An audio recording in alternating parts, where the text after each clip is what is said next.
அரசு பேருந்திற்கு சிறுநீரால் அபிஷேகம் செய்த ஓட்டுநர். வீடியோ வெளியாகி பரபரப்பை ஏற்படுத்தி வருகிறது. கோவை சிங்காநல்லூர் பேருந்து நிலையம். இங்கு தினமும் 1000க்கும் மேற்பட்ட பயணிகள் வந்து செல்கின்றனர். குறிப்பாக திருச்சி, தஞ்சாவூர், மதுரை, திருநெல்வேலி, கன்னியாகுமரி உள்ளிட்ட மாவட்டங்களுக்கும் பேருந்துகள் இயக்கப்படுகிறது.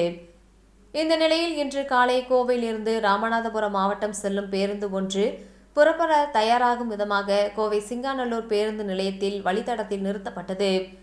அதிலிருந்து கீழே இறங்கிய பேருந்து ஓட்டுநர் யாரும் எதிர்பார்க்காத விதமாக திடீரென பேருந்தில் சிறுநீர் கழிக்க துவங்கினார்.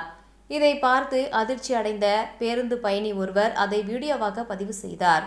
மேலும், அரசு பேருந்து ஓட்டுநர் தானே நீங்கள், கழிவறை இருக்கும்போது பேருந்தில் இப்படி சிறுநீர் கழிக்கலாமா என்று கேள்வி எழுப்பியுள்ளார். அதை கண்டுகொள்ளாத பேருந்து ஓட்டுநர் கோலமிடுவது போல அரசு பேருந்திற்கு சிறுநீரால் அபிஷேகம் செய்து கடமையாற்றியுள்ளார். அந்த வீடியோக்கள் தற்போது சமூக வலைதளங்களில் வேகமாக பரவி வருகிறது.